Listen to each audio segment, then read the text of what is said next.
Hey guys, Joe here. It is Tuesday, and you know what that means here on the channel these days, and that is, yes, we are taking a look at another firearm. Education is wonderful, isn't it? If you're new to the channel, thanks for checking it out. I really do appreciate it. If you like stuff like this, get subscribed. I do other stuff on the channel too, including video games, tech, computer builds. I used to do a lot more with car stuff, but I don't do that as much, especially now during the pandemic. I do intend to get back into that, so get subscribed. That way you can get notified when that starts coming around. What we're taking a look at today is a pretty special piece, and this is the IWI, Israeli Weapons Industries, Jericho 941. Before we get going, I'm going to safety check it. Magazine is already out. Go ahead and lock it back, visually check, as well as physically check. Something I will say in every video where I show a firearm, especially one that I manipulate and point around at the camera, because it's very important that you learn basic gun handling. It's very important, safety-wise. Always treat a gun like it's loaded, especially if you weren't the last person to handle it. This is based on the CZ75. Now, the reason it looks so much like a CZ75 is because it's basically a copy of a CZ75. This is a CZ Shadow 2, and we will be taking a look at this in another video, but for now it is completely empty. But I wanted to show you that if you look at a lot of the design cues, they look extremely similar, because basically everybody after 1975, when the CZ75 took off, decided that this was one of the best designs out there and proceeded to copy it blatantly. The Jericho has been sold under several different names in its lifetime. It was sold under Magnum Research's Desert Eagle or Baby Desert Eagle branding. It was sold by Mossberg as the Uzi Eagle, trying to really bank on the name from IWI, and then of course as the Jericho 941. The 941 in the name stands for 9mm or 41 Action Express. When this gun was designed, it was designed to accept either 9mm or, with a barrel change, a 41 Action Express round. 10mm kind of killed the 41 AE, so after the first couple of years of availability, they actually just decided to market it only as a 9mm, but the 941 stuck. It is an all-steel pistol. This one is 3.8 inches long for the barrel, so it's not a full size, but it's also not the compact. There's a size smaller than this. This one has a full-size grip, as you can see. Even with all my fingers on it, still got a little bit of extra room down there, you know, for if you live near Chernobyl and you grow a sixth finger. Magazines are CZ75 compatible.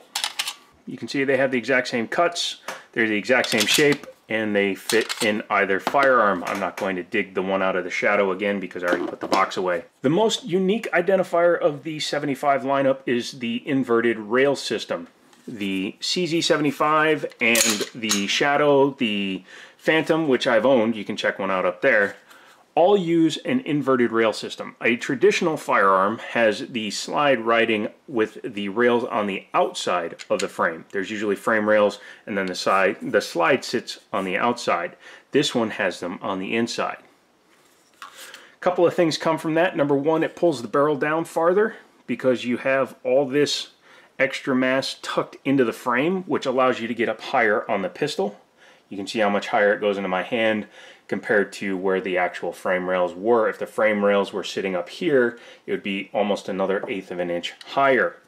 Additionally, it also allows for the barrel to stay flatter. You can see there's really no play in there, but the angle for the tilting lockup system, there's virtually no angle in that, which means the barrel is going to stay flatter, which again aids in accuracy because it enables you to have a gun that supposedly, allegedly shoots flatter, so target reacquiring happens quicker. This particular model has an external safety. Some CZ75s are sold with a external safety and a decocker function. That is not the case with the Jericho. This one comes only with the manual safety. Works just like a 1911, up, on, down, off, which also means you can carry this gun cocked and locked, because when you're cocked and locked, which is hammer back, round in the chamber, with the safety on, it literally does nothing. With the safety off, this has one of the shortest trigger pulls I've seen in a long time, so I would not want to be carrying this thing with the safety off and a round in it. Now, the one thing about this being a double action to single action is that you cannot decock this particular pistol. This one, once it is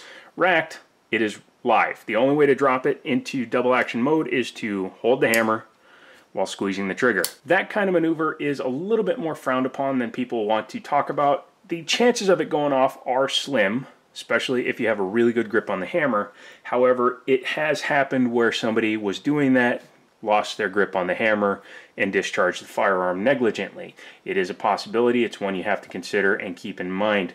That's why personally, especially on my 1911s, I always just carried them cocked and locked. I never tried to manually drop the hammer. On the outside, as I said before, it's basically a CZ75. However, this one is what's called a bullnose. That's how they refer to that cut. Don't know why. I don't know the origination of that. If you guys do, leave it down in the comments. But it does have some cool features. It has a 1913 pick rail on the bottom with 2 slots. The full size has a single slot. No, I'm thinking of the CZ75 Shadow. It does have a flat front trigger guard, and it does have some vertical striations on the front strap and back strap. Now, I've said before that vertical striations are better than nothing, but only slightly. If you're wearing gloves, they are more effective than if you're just bare skinning it. If you're bare skinning it, you'll see that I can move it quite easily, whereas the horizontal, and I have a very bad grip on this gun. I literally have 2 fingers on it, but I cannot move it when it has horizontal striations. So I would put skate tape on there if this was my pistol. The safety and the slide lock are extended out a little bit, but not too much, so it's still comfortable to carry it. And it also gives my thumb a place to sit that is not close enough to the slide lock to ride it and keep it engaged. I have that tendency with some guns to, even with my finger on the safety, like my Taurus and a few other guns I've had, that I will ride the safety, PT92 is another example, and then it won't lock back on the last shot. It's not detrimental. I usually know how many shots I fired, but it's annoying when your gun doesn't lock back.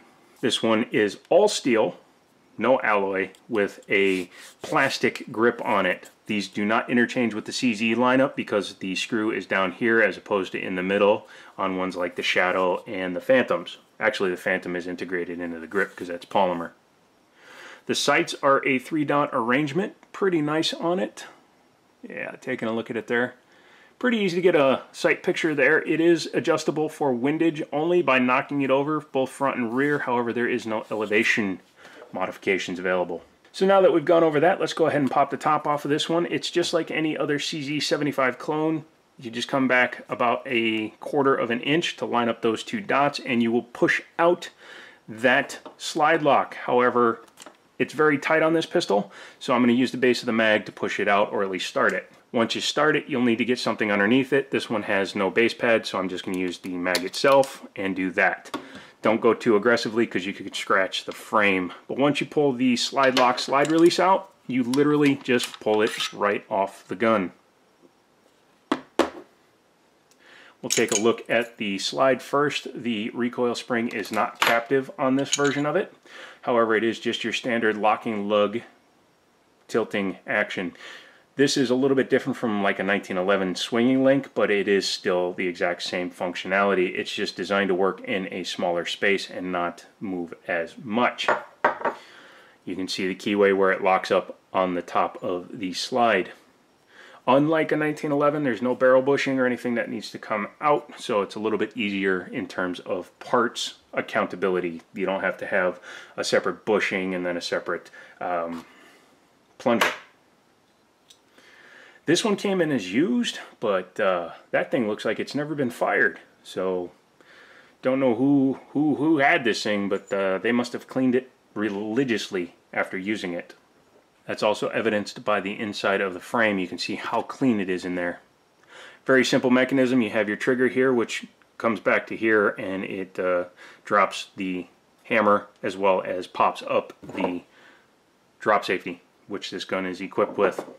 Manufacturing on it is very nice. You can see the finishing is very well done. These are Parkerized, not Cerakoted, and even with the Parkerization, I see no real wear marks or filing marks or construction marks. So yes, and this is a newer gun. You can tell by the serial number.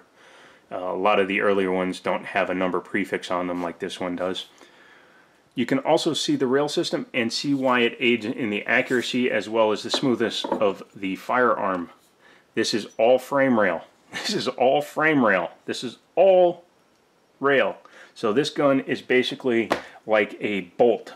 It's set to those grooves. It rides those grooves. It doesn't ride on them. It rides in them. Allows for much tighter tolerances and a lot better accuracy if it's put together right. But yeah, those 5 parts are how you field strip a Jericho 941. Putting it back together is the exact opposite. It's just like any pretty much modern firearm. Take your guide rod, take your spring, compress it down. You will see something I didn't mention. It's actually a double spring. It's still not captive though. When reinstalling a guide rod, you want to make sure that it is straight. If it's angled down or up, it will interfere with the gun and not allow it to cycle correctly, and it could jam it. Next thing you'll do is you'll take your slide and your frame, you will line it up. There you go. Sorry, doing this off camera is a little bit easier than trying to do it on camera. You will then bring your slide back to the notches here on the back of the slide. Put your slide lock, slide release in. A little bit of fiddling until it lines up, and there you go.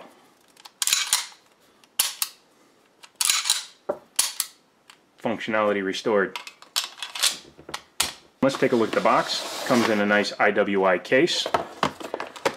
Hard plastic with a foam insert. Comes with 2 magazines, a cleaning rod, as well as some brushes, which is nice. Not everybody gives you brushes anymore.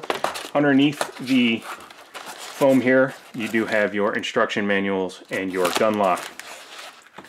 Very nicely made. Don't know if it's airline approved. I don't think so, because you can easily get your fingers in there even if this was closed. So yeah, that's the IWI Jericho 941. I really like the pistol. I like the weight that it carries. It's a little bit heavy. Some people might not want to use it as a daily carry piece, but it is small enough at 3.8-inch barrel, and the overall length is not as long as the full size. The full size is like 8.5 inches. This is about 8 inches. It's still an easily carryable pistol for somebody of my size. Somebody of smaller stature may want to consider going with something with a polymer frame for lightness, or just another gun in general. If you like this kind of firearm, go to libertyarms.us. You can Google it. I'm not allowed to put them in the description, otherwise I instantly get demonetized. And you can check out the inventory as well as order one online. Prices are the same online or in store. Very competitive, and they're good people. They're my good friends, and I helped them set up the shop. So if you can show them some love, that would be awesome. If you speak to them on the phone, tell them I sent you. I'm going to get out of here. Again, don't know when the pandemic is going to lift and the stay-at-home orders are going to lift, so I can't go to the range and practice because I'm not in law enforcement. I'm not considered an essential employee, so I can't use that particular gun range. Let me know what you guys are doing during this time. Are you stocking up on ammunition? Are you buying firearms? My friend has had some of the best sales days ever, and that's kind of weird with the lockdown, but yeah, what are you going to do? So once a week I will be dedicating to a firearm video, and the second video of every week will be something different, most likely computer, until I can get out of the house and do some stuff with cars. Like this video, share it, subscribe, do all that good jazz, use my links. Come back on Thursday or Friday when I publish the second video of the week, and as always, I'll talk to you later.